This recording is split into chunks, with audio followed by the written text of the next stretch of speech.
Hello, and welcome to another episode of the Profit Minds podcast. I'm your host, Dr. Stephen Kirch, creator of the Profit Minds Growth System, a unique blend of profit growth, productivity acceleration, and building robust business process for scale. In every episode, I interview entrepreneurs and small business owners from around the world with a unique story to tell. You can find the show on YouTube, LinkedIn, Apple and Google Podcasts, Stitcher, Spotify, and more.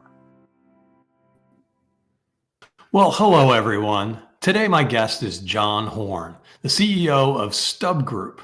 And today, we're going to talk about how to make Google Ads work for your business in 2025.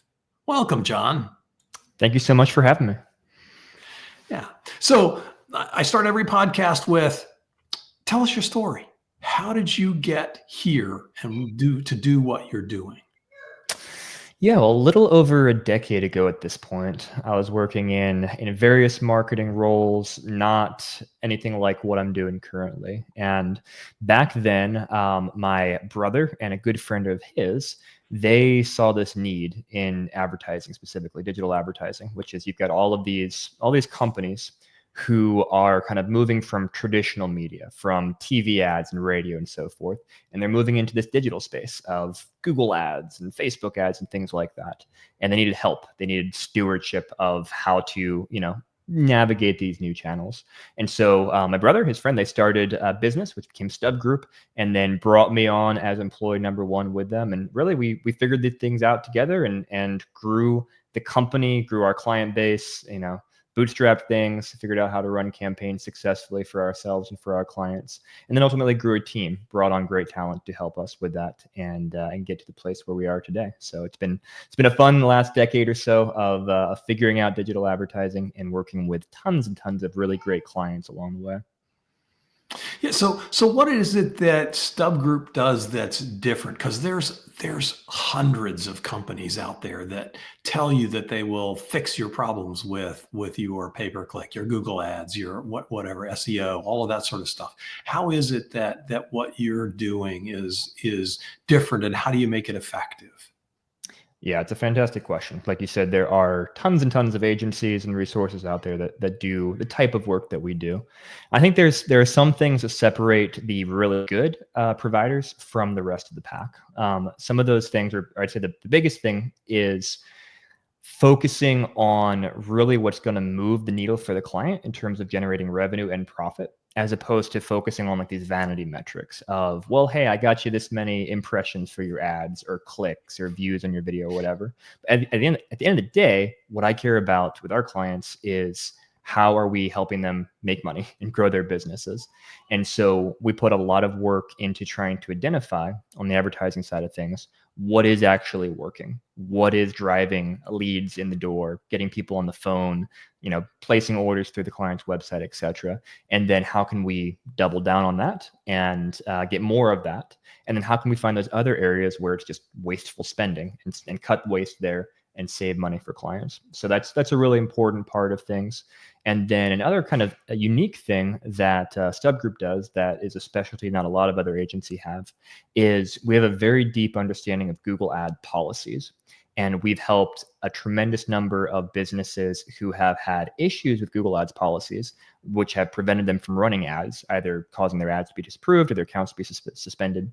We've been able to help them figure out what went wrong, kind of prove to Google that they're not trying to do something wrong, that they are a legitimate part of the ecosystem, and then getting them back online with Google. And that's been really, really fun as well. Just honestly saving businesses, getting them back into what is often their largest advertising channel, which is Google Ads.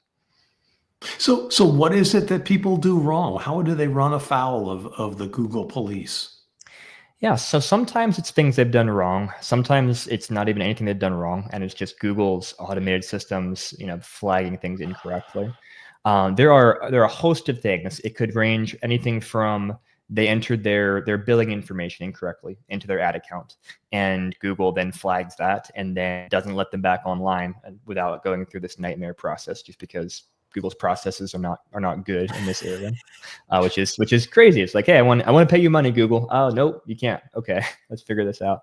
But anything from anything like that to as simple as not having the right policy pages on a website, to using trademarks incorrectly in ad copy, to things like having your website hacked and malicious software being added to the website, needing to clean that up.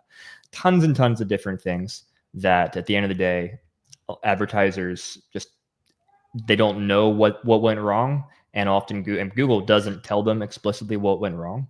And so they need expertise from someone who's just seen so many of these situations over time that we have a sense for, okay, we need to fix this. And then we needed to appeal things with Google in this way.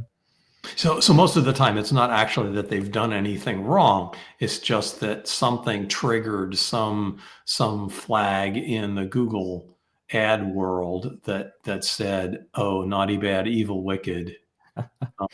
Definitely a combination. Yeah, sometimes it's, yes, they did something unknowingly that violated Google's policies. Not maliciously. We don't work with the people who are trying to scam Google and trying to be malicious. But yeah, sometimes it's, hey, let's legitimate mistake. Hey, I didn't know I couldn't have a redirect to my ads or whatever. And then sometimes, yeah, it's just Google saying, oh, we think you're suspicious and a bad business. And we're like, why? we have to go to court and prove you why we're not. You have to. Yeah, it's one of those cases where guilty until proven innocent. Sometimes, right? 100%. Which is fortunately not the way our system of jurisprudence works. But if you're trying to run ads on a platform, the platform gets to set the rules. So exactly. I get that. Yeah. So what's going to change in 2025? How is it that people are going to be doing different things? I mean, I know with the advent of AI, and we can talk about that in a minute, but I'd like to understand, what do you see as the fundamental shifts or what's going on here that says, we're going to figure out how to make these work in 2025. So what's changing? Yeah, you mentioned AI, and I think one of the interesting things about where we are right now is that Google in particular as a search engine, kind of for the first time in a long time, is seeing some real competition. In this case, from things like ChatGPT, where people can go there to actually do their searching without going to Google as a search engine. Now, I don't think in 2025 that we're going to see a significant percentage share of Google's, share of market change, because that takes time. You have early adopters who are already using it, but for the vast majority of people, it takes a long time to change habits. And right now, everyone's habit is go to Google first for searches. So I don't think that we're going to see a massive change in market share in 2025. But if the trajectory we're seeing right now continues, then it is a real concern for Google as a business, and also something that advertisers who use Google, or any businesses who use Google to get traffic, should be aware of. So that's something we're watching very closely. I think a second thing we're watching very closely is what Google is doing with what they call their AI overviews. And this is when you go and search something on Google right now, often the first thing you see come up is not actually links to other websites like it used to be, but it's an AI generated answer to what you're searching for. And it's pulling information, obviously, from the web. And if you want to dig further into things, Google gives you links to source where they're getting this AI generated information. But this is something that is, impacting kind of that search landscape significantly, because Google's trying to answer questions for people right when they do a search. And on the advertising side of things, Google is going to start integrating advertising into these AI overviews as well.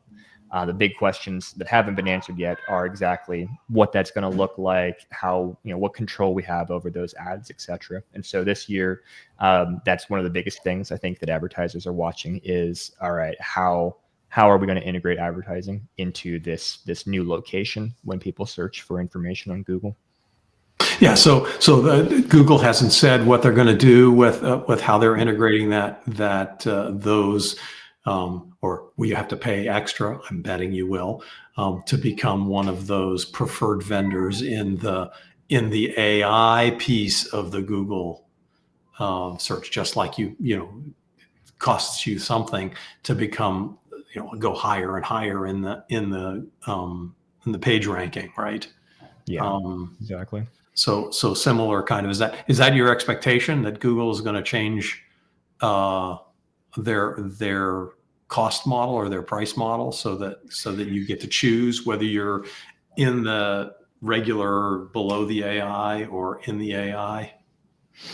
I think what they'll do, so the goal is always, how can we best monetize people's Gee, they searches? want to make money. They want to make the most money possible as Yeah. a business, which I understand. So at the end of the day, what they're figuring out right now is that balance between how do we make as much money as possible, but also how do we compete with things like ChatGPT? Because if people, if a user leaves Google for another source of information, then there's no ability to monetize them. And so you've got to strike that balance between answering questions as quickly as possible while also finding ways to make money off of that. And so what I think we'll see is, I think Google will allow advertisers to access kind of that inventory in the AI overviews in similar ways to how we serve ads right now, lower down on the page. But I think that the specific strategies that we run to serve ads there will probably be a bit different. And I think the biggest unknown right now is how much control Google's going to give advertisers, because what Google likes to do is to kind of button everything up into a black box and be like, all right, we have as much control, we being Google, as possible on where we put your ad, how we show it, how much we charge you, etc.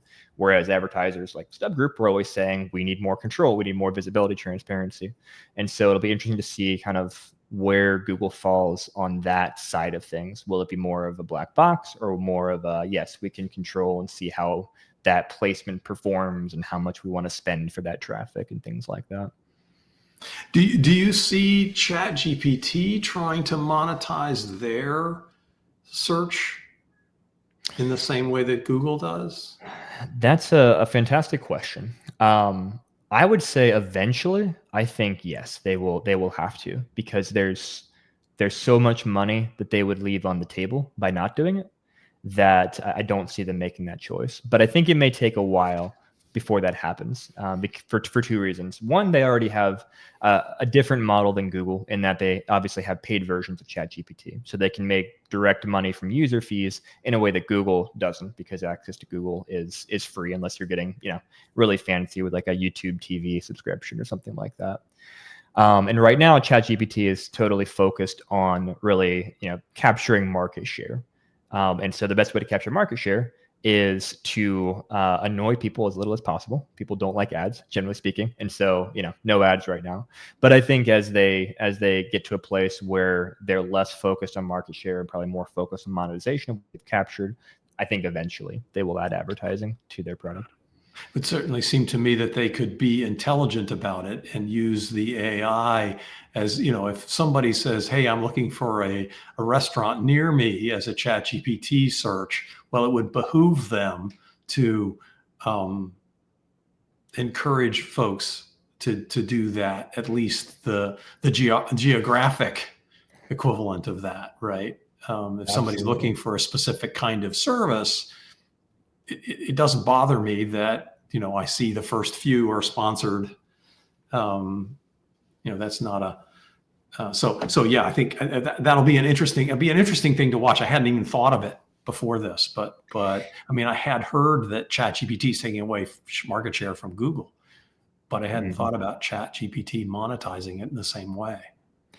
And I think too, they're equipped, and Google certainly is in this race as well with Google Gemini and whatnot. Sure. But they're equipped to kind of take things a step further than Google. Whereas Google is, find information, you click on it, you go to the website, do whatever. With how agents in the AI world are developing, we'll be at a place, I think, where it's not just type in a ChatGPT, what are the best restaurants near me, and then click on an ad to go purchase. It will be tell ChatGPT or whatever the service is, go book a reservation for me. And it actually goes and does the work and then comes back. And so obviously there has to be some choice of, well, which restaurant is the agent going to choose? And so there will be tremendous opportunities there, to say, okay, well, I want my restaurant to be the go-to. How do I pay for that to happen? And so just all kinds of ways to monetize, I would say, that are kind of additional or beyond how we think of traditional, ads on a search engine today. Yeah. And the advantage, of course, of doing that in ChatGPT is it knows something about me. It knows my dietary restrictions or my restaurant preferences or when I like to eat or, those kinds of things, so that some of the intelligence can be put in. Oh, by the way, my favorite restaurant isn't open on Monday, right? So I have to pick someplace else, right? Like those kinds of things that, again, Google can do that, but the current model isn't. And again, as Gemini gets more and more intelligent, right, or gets this agentic-like capability. Yeah, having that memory of essentially an assistant who knows you, understands you, and remembers, your conversations and your likes in a way that's better than a human can, generally speaking. Obviously, it's got its own weird things that happen. But yeah, it's kind of mind-boggling what the opportunities are. Hey, note for the listeners: if you use ChatGPT a lot, go ask it what it knows about you. You'd be interested in understanding what's in its memory, and you have the ability to control that and to take things out if you don't like what it's done, or it went off on some weird tangent as you were trying to explore something that isn't normally something you do. You might want to take a look at what it.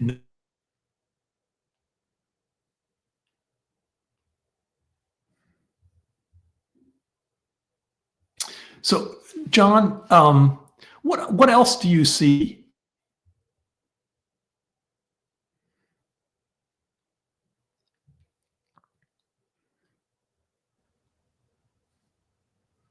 What do you see in the Google ad space?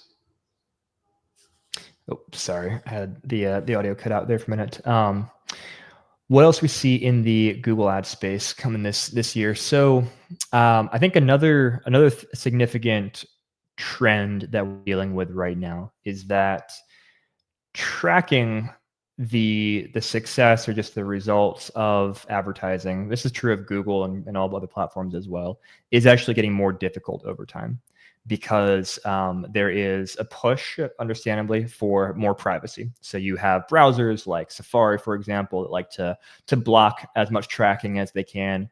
You have people who are using things like VPNs, ad blockers, and all sorts of things that just make it harder to tie, someone interacted with this ad, and then here's the results of that, and kind of going down the journey until they ultimately take the action that we wanted them to take. And so because it's getting harder to track some aspects of advertising, it's also becoming very important to look big picture and to measure things very closely using things like media efficiency ratio, which is just this idea of here's how much revenue we're generating, here's how much we're spending on marketing. How does that change over time? When we invest more into marketing, are we seeing an increase in our revenue? Or are we just seeing less efficient spend of that marketing dollars because revenue is staying flat, but marketing is increasing? And then seeing how that changes when we invest into different channels, different types of campaigns and strategies, and so forth. And so I think there's a lot of room in kind of this bigger picture attribution modeling, but also just really thinking through, okay, I'm not going to know what every single click is doing necessarily, but how can I look overall at how my advertising or my marketing is impacting my bottom line? And then how can I improve from there? Yeah, what metrics you choose to look at carefully. And I like the idea of doing the little experiments where you increase your marketing dollars a little bit and then say, okay, well, what does that do to my revenue, right? Is my average cost of acquisition going up or down as I increase my marketing spend or decrease my marketing spend? And it may be that it's more efficient to maybe spend a little bit less. Could be, right? Again, Absolutely. And maybe you go after a different, and I'm sure you test this all the time. Maybe you go after a slightly different demographic because that demographic seems to be doing better at this. All those, again, metrics are key. I spent 30 years in high tech and worked, over 20 years at Intel, and Andy Grove was the master of the metric, right? What gets measured gets managed.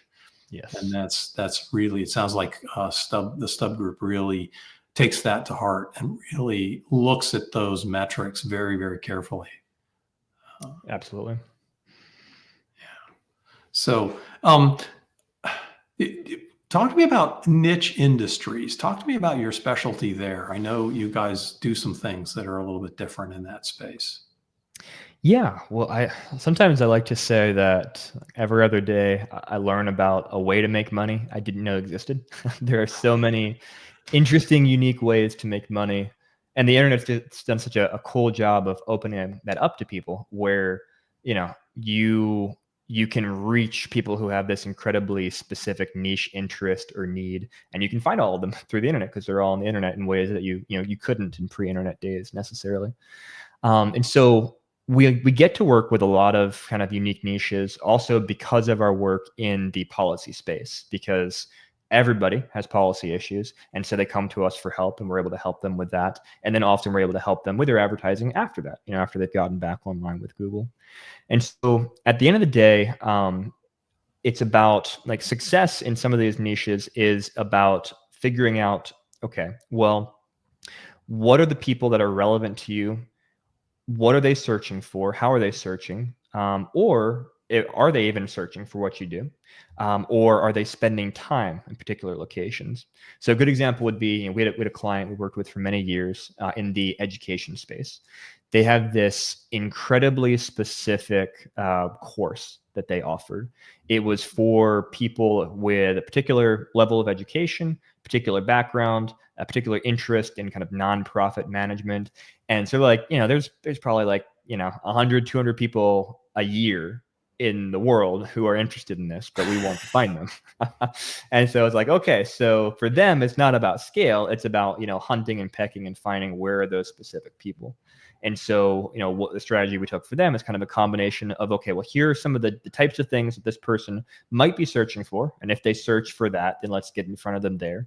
And then these are the places they spend their time online. And so let's target ads at those locations. So if they're reading this particular thread or this particular website or blog, then there's a decent chance that they, at least, some of those people who are reading those things are a part of our target audience.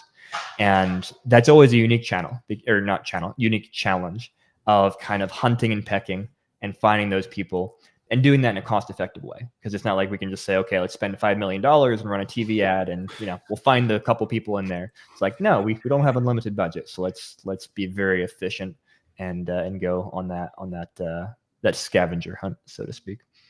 Yeah. So if I can ask, what's the most unusual way to make money? Because you mentioned this nonprofit space. What's your favorite story in that space? That's a great question. So many different things come to mind. There's a client that sold letters from Santa. You could purchase a letter from Santa to give to your children for Christmas. That was actually a very, very popular, very, very popular service. Interesting. You have the client who helps people get their deposits back. So if a landlord is holding on to your security deposit kind of unlawfully, they'll help you fight that and get that back and go to court for you. So many more that come to mind. Yeah. But it's just a lot of people have unique needs out there, and if they have a need, someone's figuring out a way to make money off of filling that need. That's certainly always true, right? If you have a need, there's probably somebody out there that will sell it to you. Exactly. So John, I understand you have a free gift for our listeners or some free downloads. You want to talk a little bit about that? Yes. So if you're listening to this, watching this, we've got some free stuff on our website. Just go to stubgroup.com/free. There's a couple of resources you can download there. Some information about not violating Google's policies, how to prevent issues from happening, some information about how to run profitable Google Ads campaigns, and a couple of other things as well that are completely free and hopefully informational. Great. And if somebody wants to reach out to you, what's the best way for them to get in touch with the StubGroup? Best place would be through our website, stubgroup.com. Fill out a form or give us a call. We'd love to chat. And I'd also say, if you're just looking for more information, some more content, not ready to chat quite yet, we put a lot of free content out on our channel. It's called StubGroup on YouTube. Search for that. And there's tons of free videos about Google Ads and marketing in general that we put on there. Great. Thanks. And that concludes our show. Thanks so much to my guest, John Horn, CEO of StubGroup. And I hope you learned something about how to make Google Ads work for your business. I know I did. Thanks for listening. You've been listening to the Profit Minds podcast. This is your host, Dr. Stephen Kirch. Please visit www.profitminds.net for other episodes or to contact me. Thank you for your positive feedback, comments, questions, and for sharing this show with others. Thanks for listening. Have a grateful day.